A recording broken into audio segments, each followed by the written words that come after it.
Fuck. Okay. So, like I said, this week we are talking about Revolutionary Girl Utena. Like I said earlier, this is going to be a difficult discussion, and that is because for the second time this Japanuary, and yeah, it's February, we got sick, lay off. This is a show I didn't like. I kind of really intensely disliked this show, to the point where Nina had to take me aside and be like, hey, Nikki, can you please just fucking be cool for a second? For one goddamn second, can you be cool about this? I'm like, sure, yeah, I gotta be cool. Relax. And you know what? It was gonna happen, because you know what? When you said, oh, let's do Utena next, I was like, okay, if you want to. And you were like, no, I want to do it. And then you watch like 2 episodes and you're like, oh, Nina, eat a butt. I love this show. This show is great. And then as soon as you finish the show, you're like, I fucking hate this show and everything about it. Die. And I'm like, I don't hate everything about it. Well, I knew. I mean, I hate everything about the movie. But the show, I feel, has redeeming qualities. Basically, what I'm trying to say is that I was right. You were right. I mean, and I think that's going to be the theme of this entire episode, because I feel like a lot of the reason why I don't like this show is because I'm just too fucking dumb. And that makes me pretty mad. But so I'm going to be doing my damnedest to keep a level head about this, because I finished the show almost 2 weeks ago, so it's been boiling over in my head. I've been having a lot of thoughts about it. Revolutionary Girl Utena was produced by a studio called B Papas, which essentially has only done this.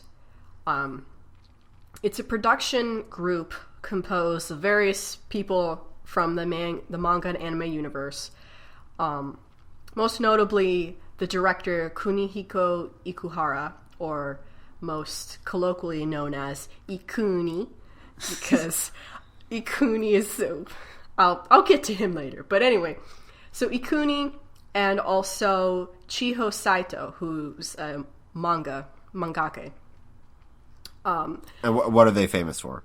Ikuni was most famous for, he was part of the production staff for Sailor Moon, and he was basically like the main guy in charge of the 3rd season, Sailor Moon S. And then Chiho Sato had done various manga, like Kanon. Yeah, basically that.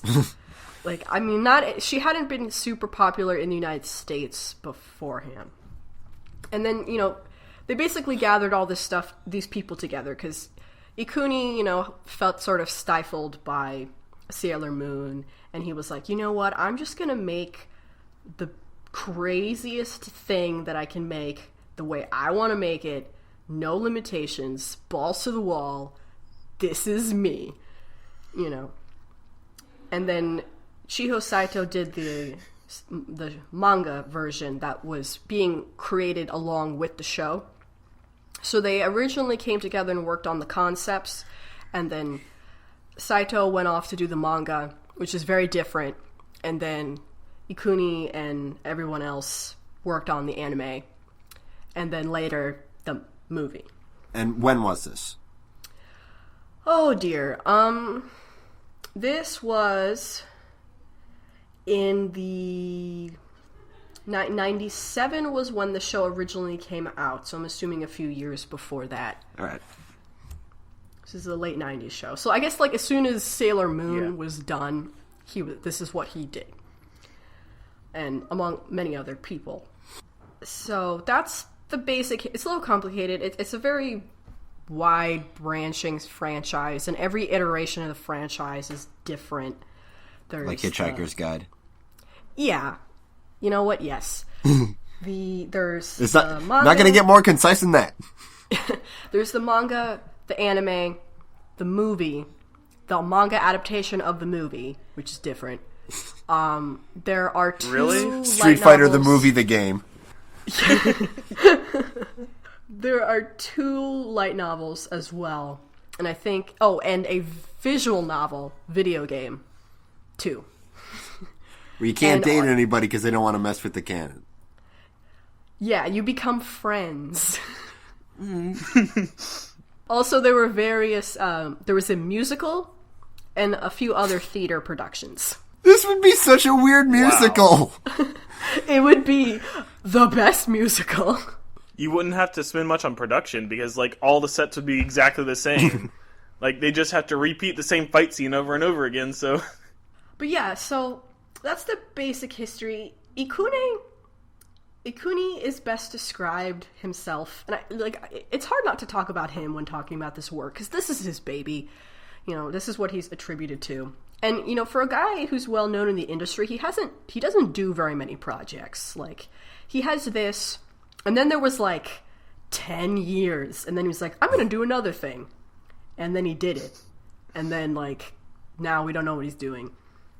But he is described as an eccentric, I guess you would put it. He's this very fascinating person. I don't know. Like, he has the personality of one of those auteur directors where it's like, what even are you and what are you doing? One of these Salvador Dali motherfuckers. Yeah, he has an affinity for cosplaying as Sailor Mars. There's few pictures of that on the internet. They're great. You should find them. He's amazing. In interviews, like, it's just like, what? They're like, Ikuni, what were you thinking about any of this? What does it mean? And he's like, I'm not going to tell you. Who cares? I wanted to. I thought it would be a good idea. I decided she should become a car. I thought it came to me in a dream.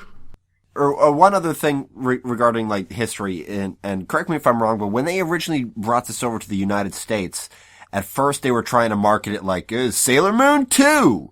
If you like Sailor Moon, yes. You'll like this! It's just like Sailor Moon! Yeah, the first DVD was marketed like it was Sailor Moon because the distributor had no idea what they were talking about. Central Park Media. The original DVD release of the first season sort of marketed as like Sailor Moon 2. This is okay for kids. It's gonna be great. And then they have some adventures, and they're all friends, and it's just a lot of fun. Yeah. It's no fun at all. It's not fun. It's bad things happen constantly. That's not me, like, disliking the show. That's what happens in the show. A lot of the bad things were more centered in, like, season 3, so they didn't know at the time. Shit starts happening in season 2, and they're like, oops. I mean, season 2 has a lot of bad stuff, but it's, like, stuff that might go over kids' heads probably. But at season 3, there's not a lot of ways to get around that. There was also a big gap in between it. They released the first DVD in 1999, but because of licensing issues and legal issues, they couldn't release the remaining 26 episodes until 2003 and 2002. So after that point, they'd be like, "Oh, yes, okay, we know what this is about. This is not for baby children, kids. No." Crispo Freem explained it to us. Yes. Crispin Freeman sat us down and was like, you guys are not smart. Listen, you guys. What does Crispin Freeman sound like? Fuck. He's like, listen, you guys, everybody in this show is gay. And I don't know how you didn't notice, because it's really gay. The story goes... Before anybody jumps up my snatch, yes, I know, they're all bi. It's not as fun to say. That's the history. What is the show about? And before we get started, we're gonna spoil this show. So, like, watch the show. Because, like, there are some shows we can talk about spoiler free. This isn't one of them. Before we watch the show, here's a setup. Okay. It's a shoujo. They're in a boarding school. Utena is a tomboy who wants to become a prince. When she was very little, she was rescued by a prince and now idolizes him and wants to become one. And this school's kind of weird. There's a student council that have way more power than they should. Which is to say any. Yeah, I was about to say. They're dueling over this person called a Rose Bride because she holds the key to the revolution. It's confusing, but, like, Utena is just as confused as you are, so that's your in. And she's just like, I don't think it's okay to be dueling over a person. So there are duels. There's a lot of teenager, romantic, sexual, growing stuff going on. It's very complex. There's like and a lot everything's all abstract and symbolic, and you're not supposed to get it, you know? No, you're supposed to get it. No. That's the movie. The show's a lot more straightforward. Well, a bit more straightforward. I was being at least a little bit facetious. I was being as facetious as I needed to be for you guys to still respect me. Okay.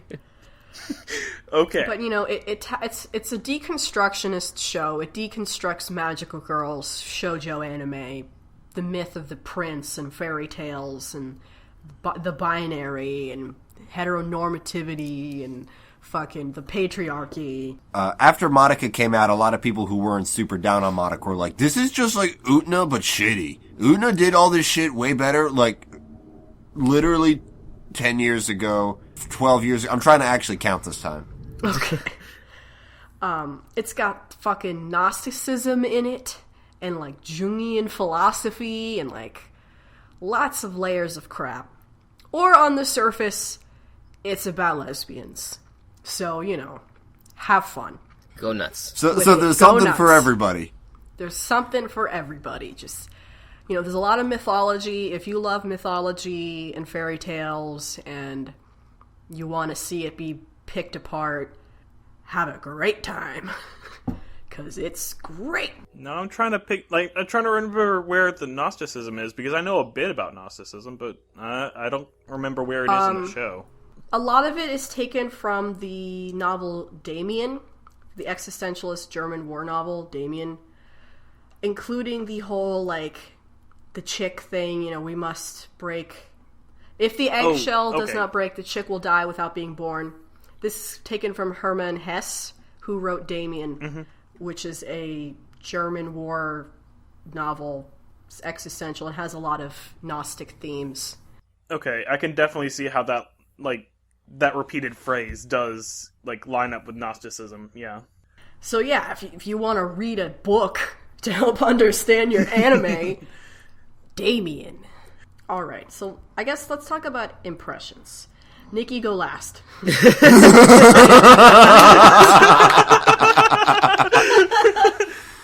Oh, incredible.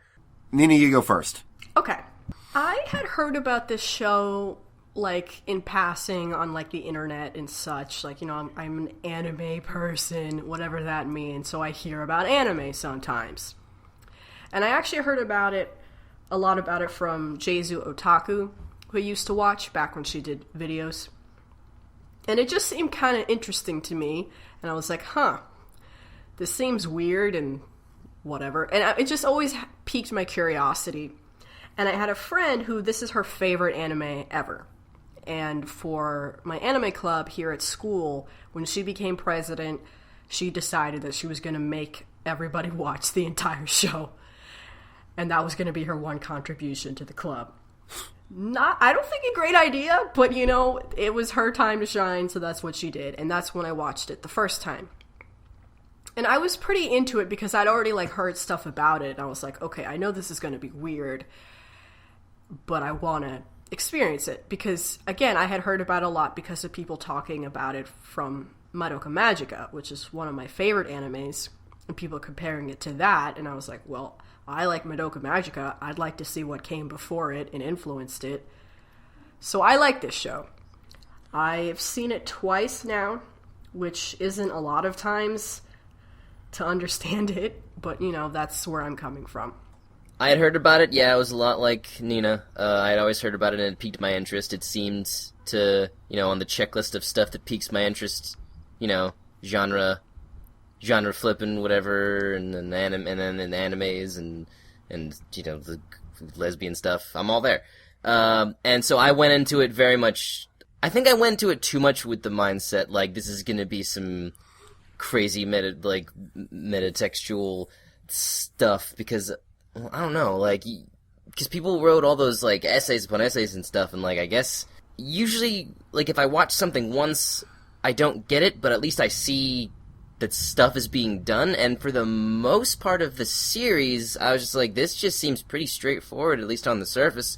So, this... is. Yeah, no, and it totally is. So I feel like where FLCL wasn't straightforward on the surface, so the other stuff was a lot more obvious, this is like, you gotta dig into it, and I don't know. Yeah, part of the challenge is knowing what's important subtextual stuff and what's Ikuni just fucking with you.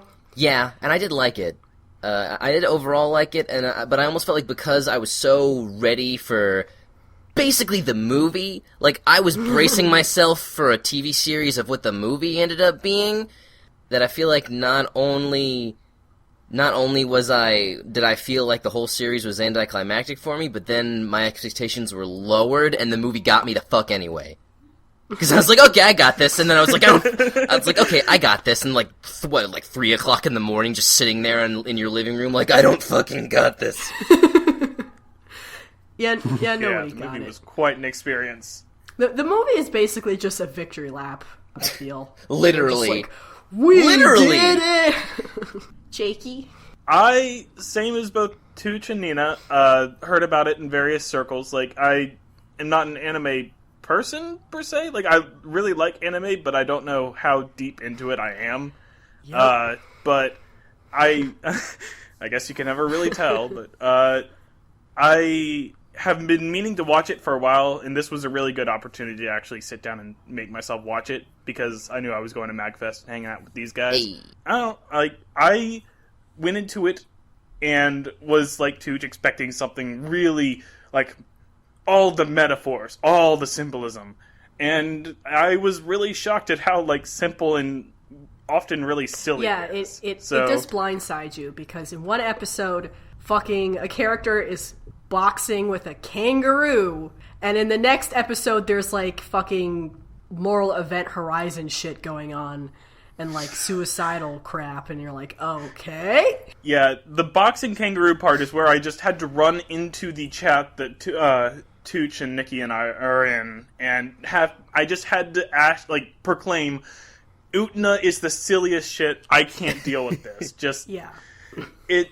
Anyway, I kind of was running out of time on the way to, like, getting toward MagFest with, like, school and other responsibilities, so I ended up watching, like, the last few episodes in a bus station, like, on a really long layover, so I kind of might have missed a bit with having to, like, hold my screen up and, like, try to make sure the charger was still in it, and, like, I probably should have rewatched it, but I do think that I got, like, the gist of it. Anyway, Yeah. I really like this. I really like the series as a whole. I do have some problems with it that I'll probably bring up later. Yeah. Because there's at least one thing really bugging me, and another thing that I think just is a flaw with the storytelling. But it's not important right now. I just did really like the show overall. Now you may speak, Nikki. Like everybody else, the show I had heard about, often coming off of Monica, is like, if you like Monica, you're A, a dumbass, and B, you should watch Utena. And for the record, I do like Monica. But to get into this very briefly, I liked it on the surface. I didn't get what the extent to what the big deal was, which is something I chalk up on having just no context of the genre it was subverting. I don't know anything about magical girls, and I knew even less when I watched it then. But, I liked it. And I actually really want to rewatch it after watching Utena.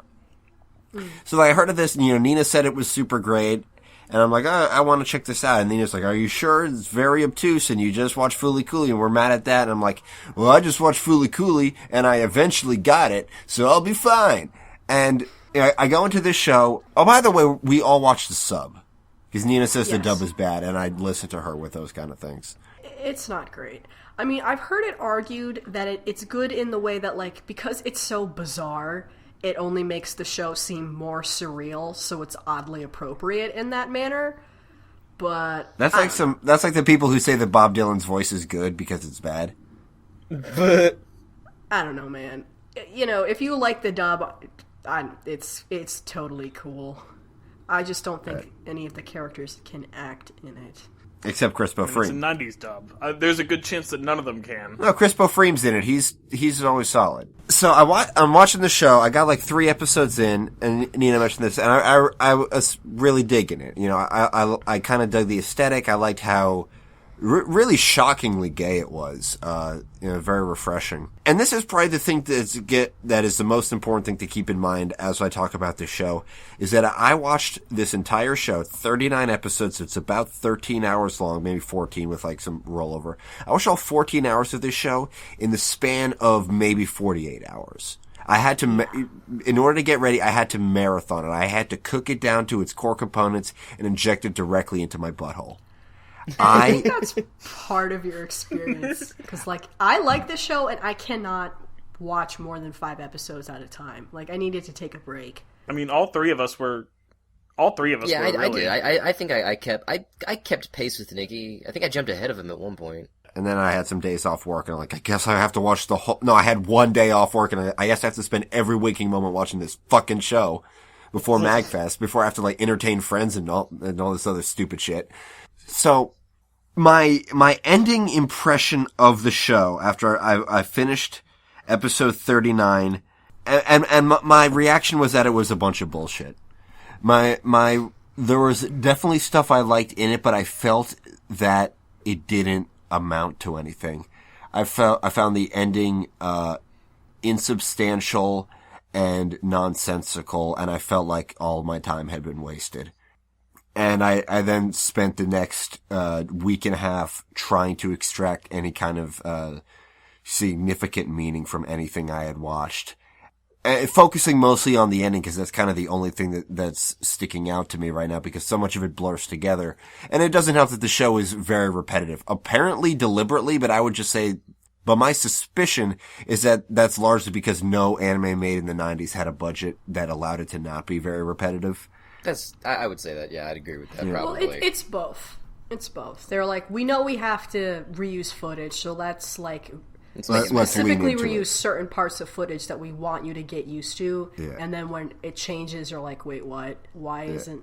I thought this fairy tale went this one way and it was a lie. Yeah. And then we all watched the movie. Nina had seen the movie before. Tooch, Jake, and I saw the movie for the first time on the night of the Saturday of MagFest. I fell asleep during part of the movie. My initial impression was that, well, that was very weird and silly, but at least it had a sense of resolution that the series didn't have. Then a couple of days later, I rewatched it wide awake and came out of it thinking that it was one of the worst movies I had ever seen. I absolutely despised the movie. I think it's putrid and abhorrent. And I guess we'll get into the movie later because it's kind of a different animal. But Yeah. And then also, yesterday I rewatched the last 3 episodes of this series because I'm like, I had to fucking miss something. And again, I just came out of it angrier than I was before. Okay. Yeah. Yeah. And I wrote something down, that summarized why I was so mad after watching the show. I came out of Utena feeling that the finale, and by extrapolation almost all the show, was a meaningless waste of my time. This is largely because I didn't get it. It being a story whose narrative is almost entirely symbolical. The thing is, however, that the symbolism in Utena is the simplest shit. Everything is dicks and pussies. It's as remedial as this kind of stuff gets, and I still couldn't make sense of it. From which I can draw 2 conclusions. 1, I'm too fucking stupid to understand the most basic of symbolic narratives. Or 2, my initial gut reaction that this beloved acclaimed show is a bunch of bullshit is correct. And both of those make me sound like the most ignorant clod on the planet. And also, and one other thing is, if I didn't have to analyze the show for the sake of this podcast, I would have been able to finish watching it thinking, I didn't really like that, and then move on. But I've had to think about it for the past 10 days, and it's really been eating at me. Well, to answer your question, am I dumb because this is supposed to be simple, but I don't get it? A lot of what makes it... No. No, finish. No. A lot of what makes it complicated is that it does seem so simple. And you're like, oh, I get it, dicks and pussies and fucking colors and shit. That's gotta be it. That's gotta be it. That's gotta be it. But, part of the game that the writers play is they want you to think that you get it. And they put these things in it, and you never know what's actually important and what's not. It seems deceptively simple. In a lot of ways, it is very simple.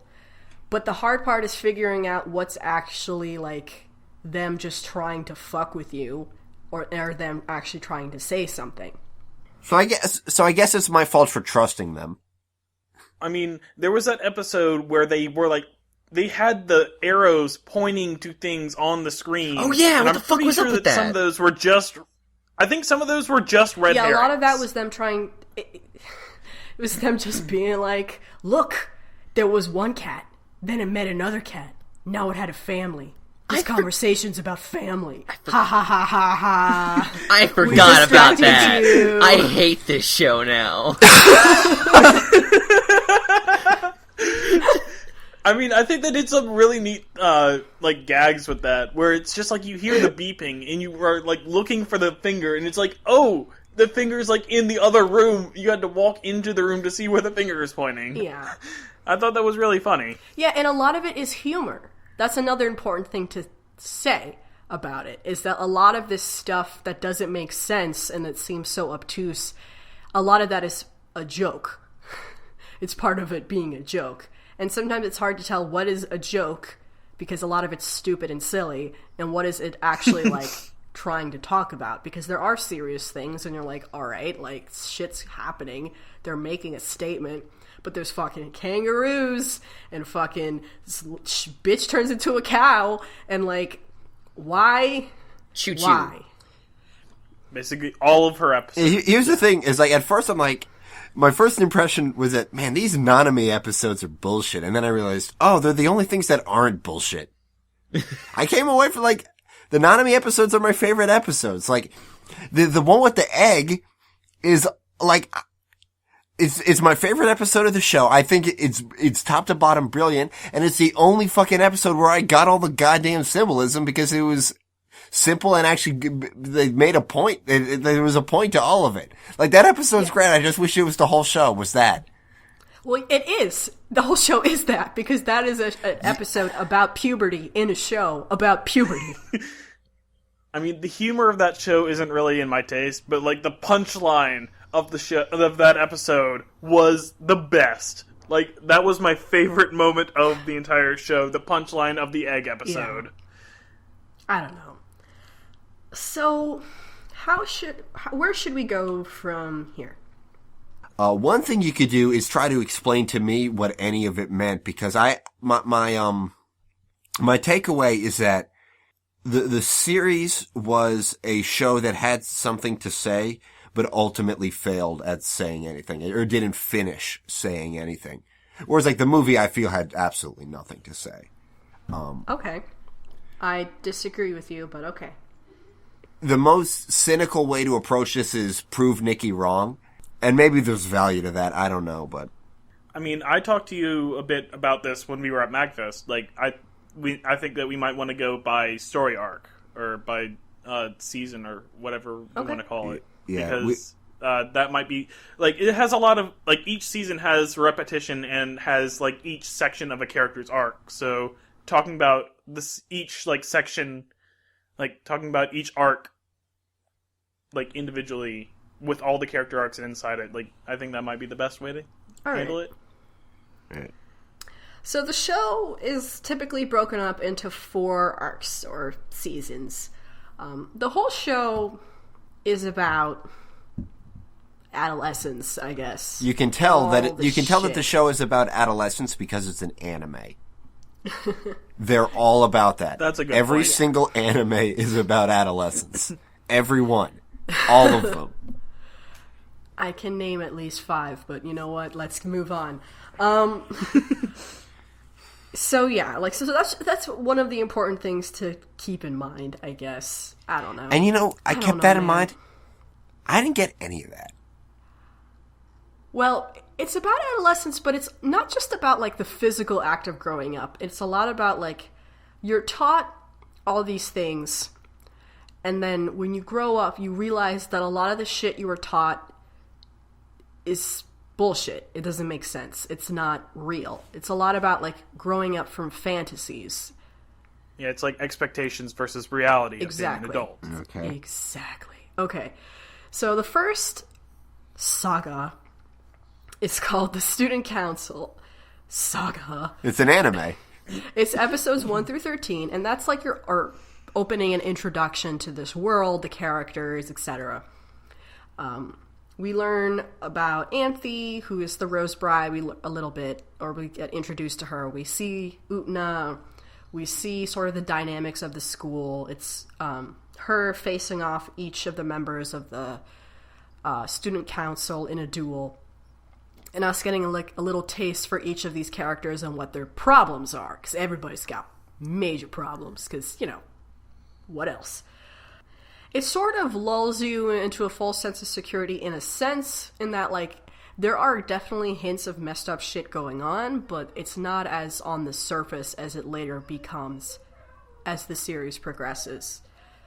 But it's a way to sort of, like, introduce you to the look and feel of the show and who these characters are. The two most important characters by far let's start with are Utena, Wakaba and Nanami. Yeah, absolutely. No, the two most important characters are the chorus girls. I mean, what are you talking there's about? three. There's three of them. It's Eiko, Biko, and Siko. Okay. I was wrong. It's just usually only two at a time. Yeah.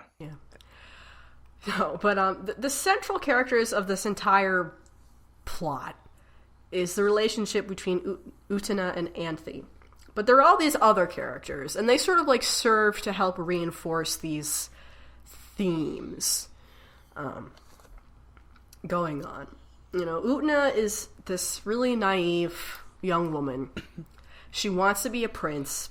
She has this idealism, you know, this nobility, this strong heart. She wears boys' clothing, apparently. Yeah. I mean, this is like the goof that everybody goes through. It's like they say that she's wearing a boy's uniform, but none of the boys are wearing that uniform. I don't know. It looks. I don't know what you want from me. Apparently, it's There are so many other things in this show that bother me that I don't have time for that. I mean, apparently it was explained that, like, her uniform was designed by the people who designed the regular school uniform, so it counts. Her uniform is just Whatever. good character design. The girls' school Yeah. uniforms, on the other hand, that's Are not awful. They're so bad. They're disgusting. It's they the disgust 90s. me.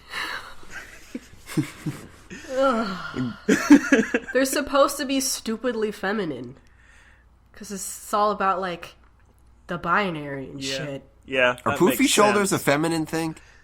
I mean, It's all, like, rococo and shit. yeah. You know I don't know what that means.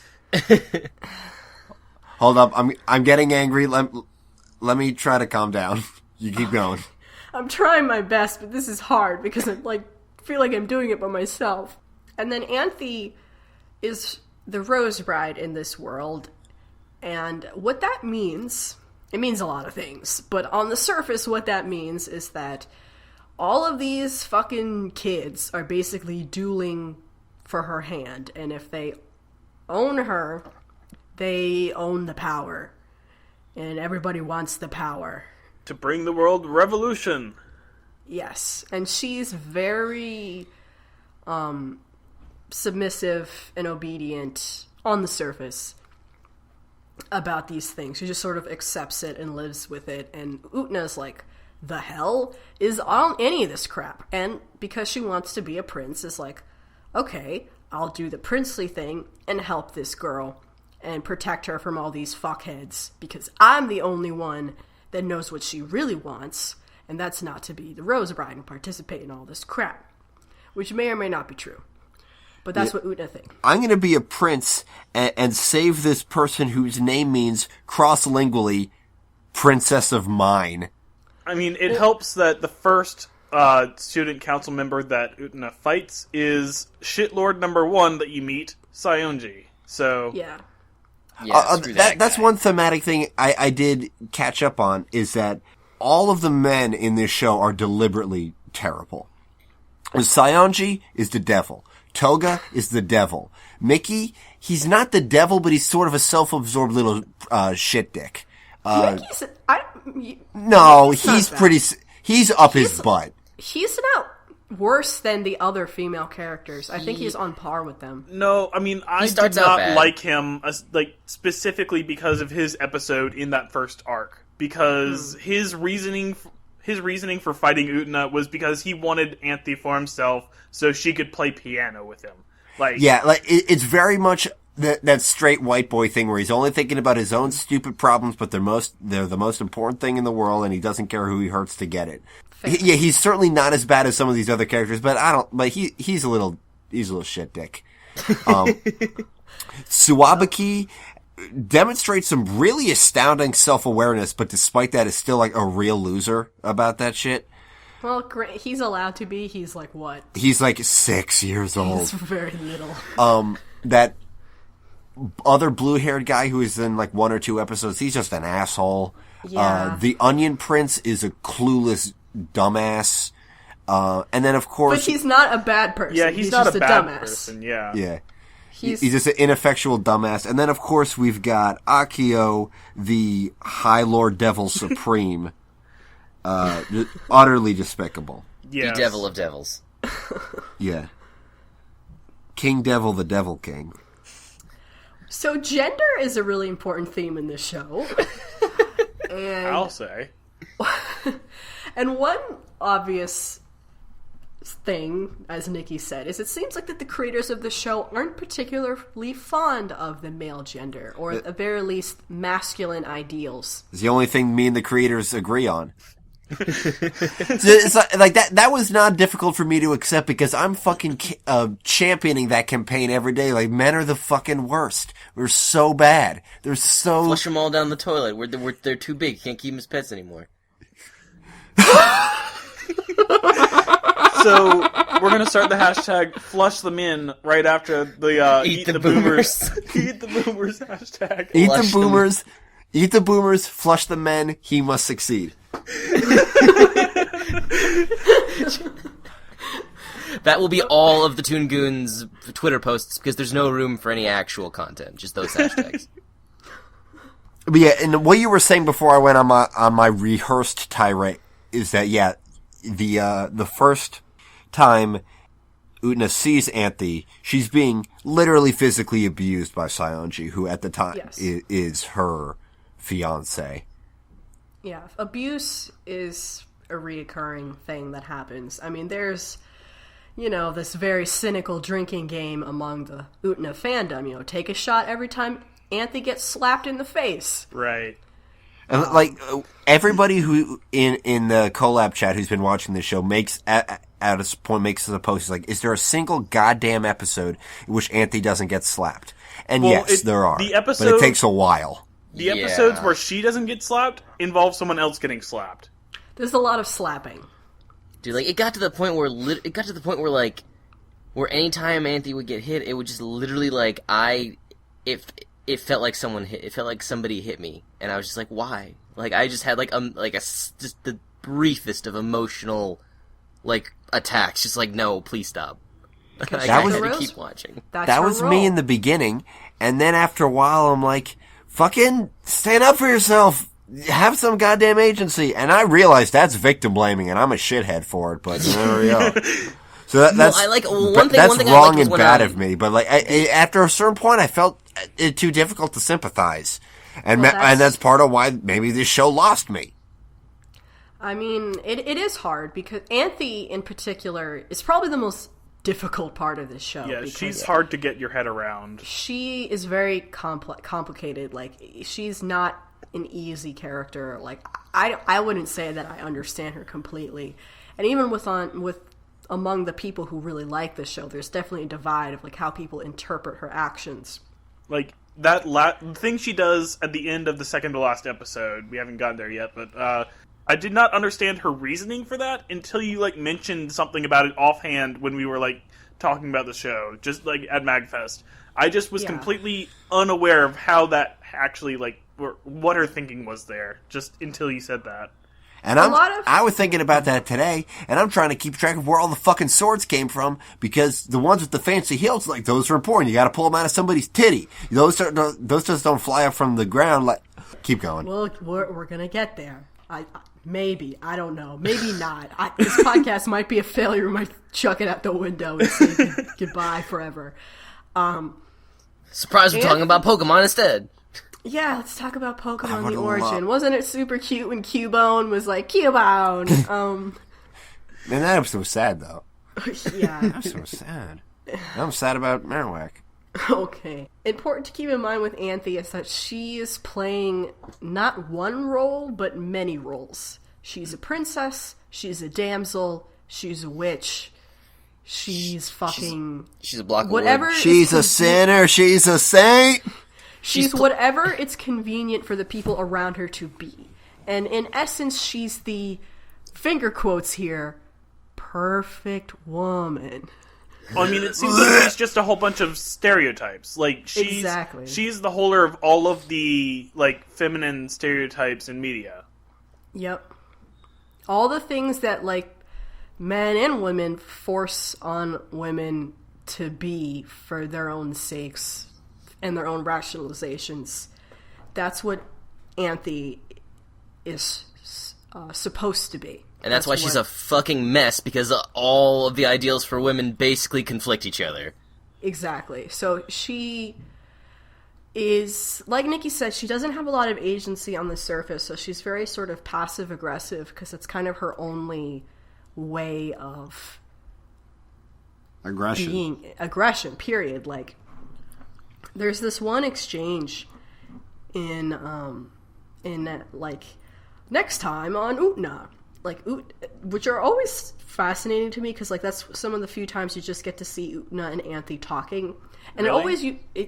Well, not only talk, but, like, it's them talking, and some of the things they say can be kind of telling, because it's, like, a lot of times it's, like, Utena's like, I don't know what's going on, and Anthe's like, I know what's going on, and Utena's like, whatever, Anthe, next time on blah, blah, blah. That's the series, basically. I never watched those sections. Like, I always, like... Yeah, you should never skip anything in this show. Yeah, Nina made a point, is, like, watch the next time on Utena's, and, like, don't skip the stair scenes. But, like, I had to, or I wouldn't have finished. Well, I didn't skip the stair scenes, but I didn't get the message about the ending, so sorry.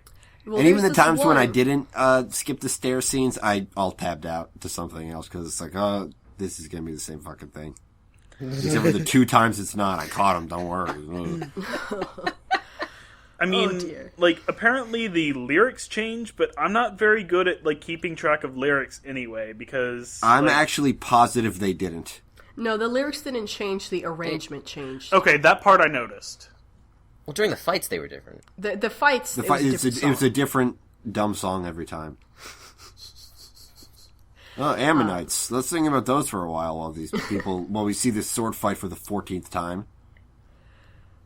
Oh, dear. Calming down. Sword fighting by people who don't know how to sword fight, mostly. Yeah. Because that's the thing, is, like, there are these duels, and there's a lot of build-up to these duels, but it's not really about the duels, like... No, because... They don't really... Yeah. They're really short. On a surface perspective, a surface level, like, not going into, like, the symbolism or the meaning or anything, they suck. It's the same poorly animated sword fight literally 30 times. Yeah, basically. They're exactly the same. Sometimes there's cars sticking out of the ground. Well, no, that was everything in the third arc had cars. Everything in the second arc had desks. So yeah, there was a new sword fight for each arc. But yeah, beyond that, they were literally identical. They were symbolic. Driving around on the wall, doing laps, just like chilling. The important shit wasn't what they were doing, it's what was going on in their heads. That's why there was all that monologue. There's nothing going on in their heads. They have no brains because they need all that room for their giant eyeballs. And like, Utena wins every fight by like, I guess, cheating. By this prince She who summons doesn't... the power of Dios. We haven't even gotten there yet. We haven't gotten there. Okay. I thought he didn't exist. Do you want to just do a quick rundown of the first arc, like the basic conflicts that happen throughout? Sure, why not? Ability to accomplish that. There's a lot of conflicts. Like, there's Okay, all right, we'll go. Okay, let's go. I'm trying to think of how to do this. Me too. I feel like I'm running up a waterfall, and I'm not turning into a dragon. I want to be Gyarados right now. It's not happening. Okay, we're talking about Utena and Anthy's relationship. So Utena comes across Saionji being a dick to Anthy. She challenges him to a duel. She wins the duel. She wins Anthy. She's like, I didn't want to win you, but I guess whatever. So they're living together, and now every once in a while, one of these duelists challenges Utena. Meanwhile, like, Utena has a BFF, and then, like, this, whatever. Okay, so let's just fucking go. Okay, so the first duel after she won Anthy was Saionji again, and it was just him looking for revenge, trying to get Anthy back. It was him trying to get Anthy back, because Sanji truly, he's fucking weird. Like, he believes he's in love with her, but also he just wants her power. Like, you know, everyone in this show. He loses, boo-hoo, he gets expelled, hooray, goodbye. And then the next one is Miki, right? Miki is got blue hair. Everybody's color symbolism color-coded. is important. Everybody's color-coded. They all look like Fire Emblem characters. Yeah, Miki's the blue-headed kid. He's the youngest one in the student council. Saionji's green. Yeah. Before we move on. He's a fencer and a piano player.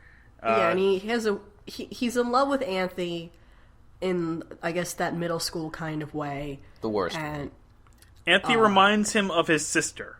yes. Who he's also in love with, because that's the other theme of this show, is that everybody wants to fuck their brother. Yeah, incest comes up a lot.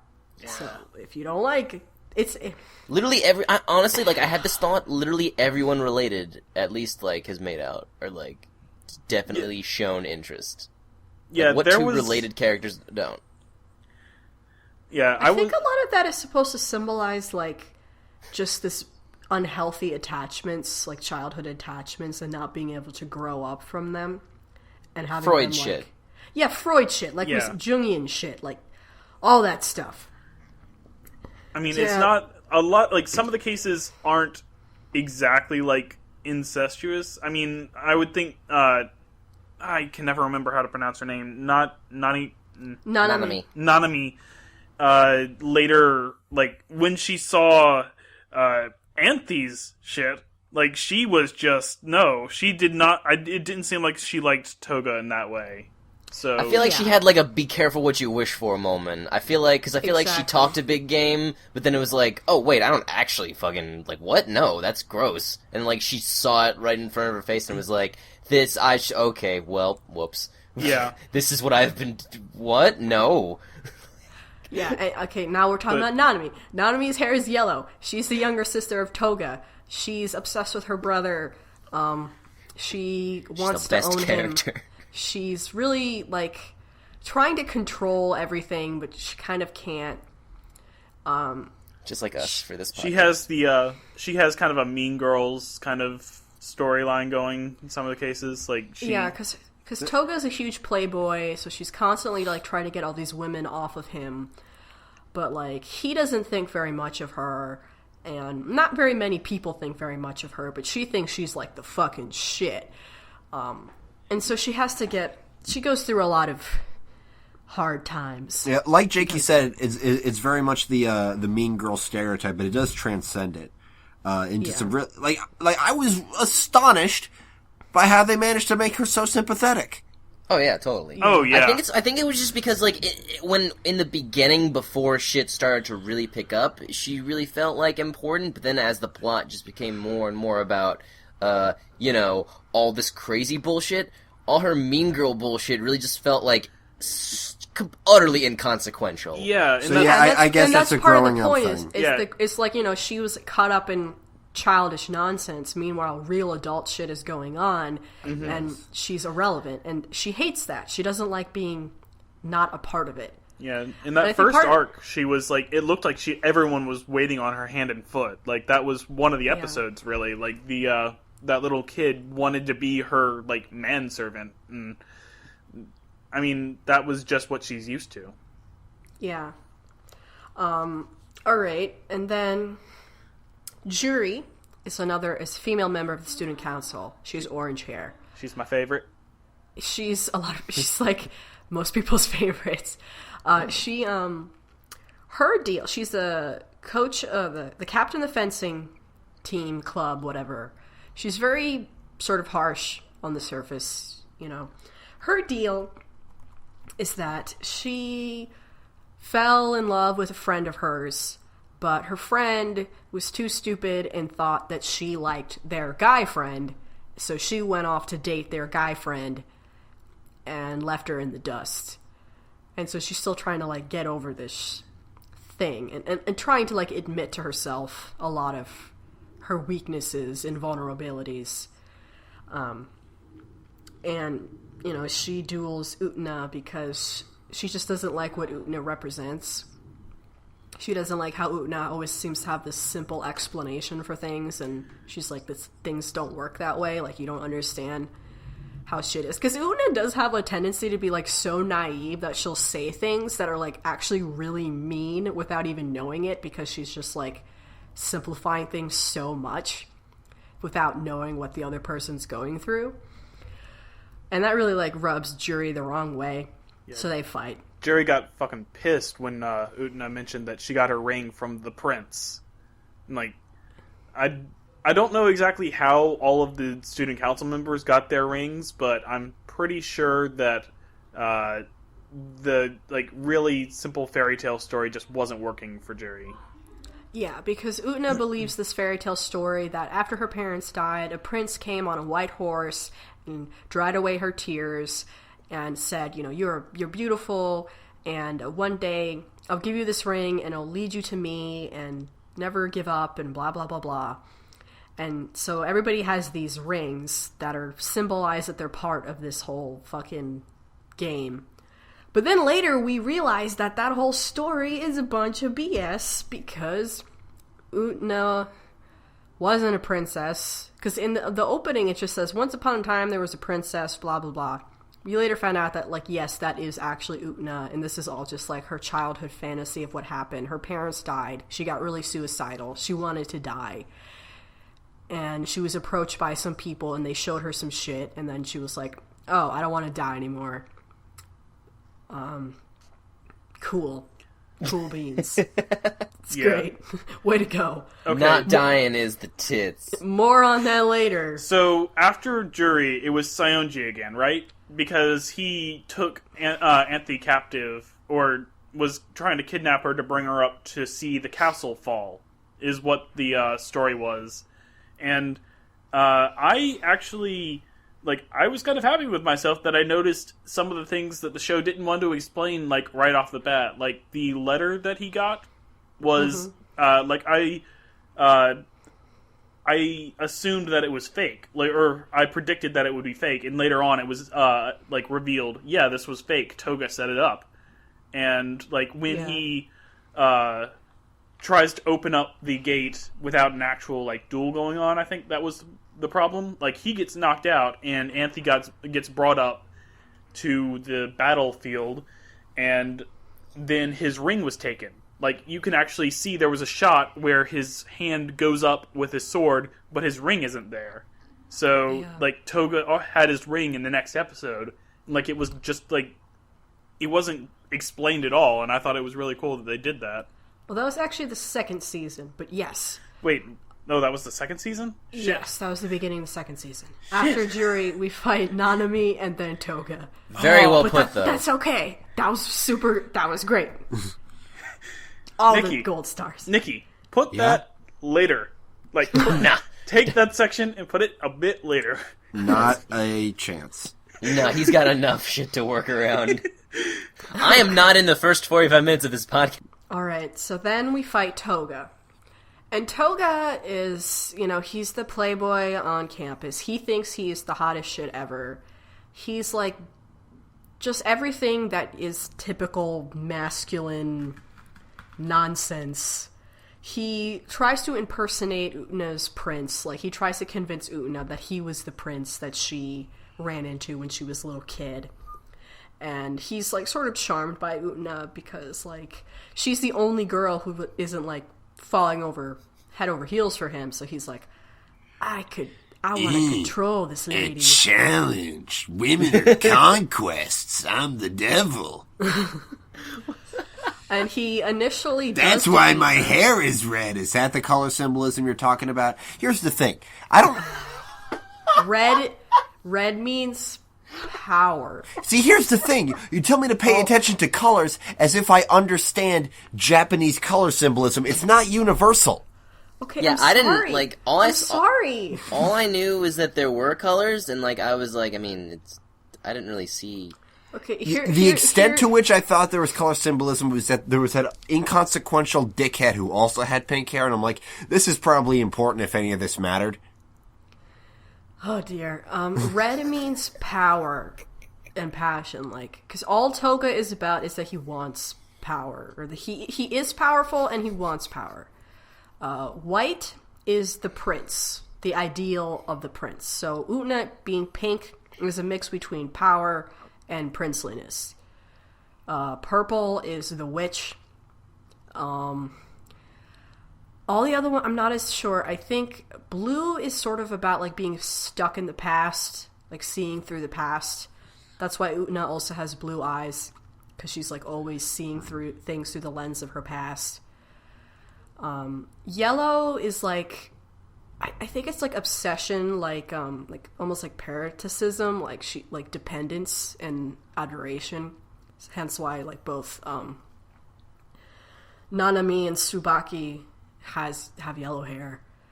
I don't know, man. Like, it's a lot of but Ikuni didn't just, like, here are the answers, huzzah! Like, people just had to figure this shit out and be like, I think that's what that means. That makes sense to me. Like Mickey's stopwatch. Nobody, literally nobody fucking knows what that is. Like, And- I heard, like, I read a, like, brief guess at it. Mostly, like, I think and I kind of agree with this. It just seems like it's whenever Mickey, like, has, like, or is whenever it's like he's drawn to attention. Like, it's him finding, like, it's when something happens and he finds it really interesting or surprising, or it's like hearing his brain click is what I think it could mean, is what I'm Maybe. like. That's what I read. The best. I think that's the best. That's what I got out of it, because it was like it was Yeah. always when something happened. Yeah.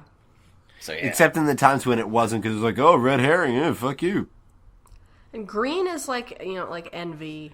Well, see, like, I've heard that, but I'm like, is that the same on both goddamn sides of the planet? I didn't want to assume that. Yeah, I'm sorry.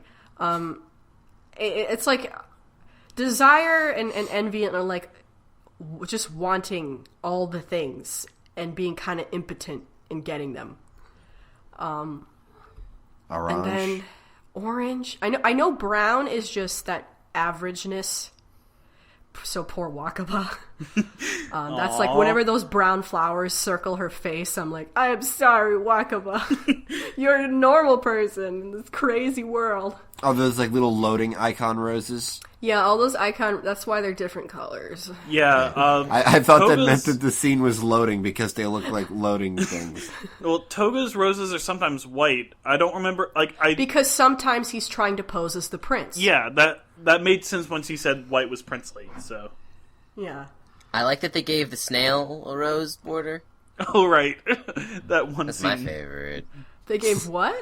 Actually, they gave all the animals. Like when she was trying to sabotage Anthe and make her look gross, but then everybody actually loved how gross she actually was. Yeah.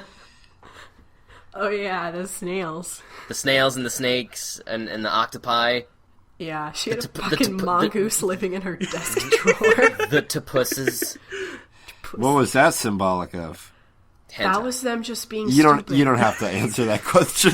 That was them being funny. That was them trying to be funny, okay? And it was funny. It was funny. I thought it was funny. It was eventually funny. Eventually it wore me down and it was slurp funny. up a snake like a spaghetti noodle. That's pretty funny. Like a I mean, the first time it was like a whole bunch of snails popped out, so I was worried that they were going to open up the drawer and all these snakes were going to fly out, and I would not be okay with that. I'm glad they went the mongoose route. All right. Oh, and an important thing to note during the duels, inside of Anthe lies the power of Dios, which is, I guess, the power of the prince, and from it summons Dios' sword. So, swords come out of people's chests, okay. And not okay. That's not necessarily okay. Let's not just use words like okay, like they don't mean anything. That Nina. is the plot. Let's move on. That's what the okay means. I'm just being mean. Utena uses the power of Dios. That's how she wins every battle. Also, cheats. all of the student council members are answering to this thing called End of the World. This entity is sending them letters telling them when to duel and why, and is convincing them that they should duel for the power to revolutionize the world. And each one of them has their own reasons why they want to, quote, revolutionize the world. Even though we don't really know what that means. They don't know what that means. I guarantee they don't know what that They means. definitely don't know what it means. But It's like, say, some probably rich guy wants to make a sword fight so he can jerk off to it. Okay. I'll probably get something out of this in the end.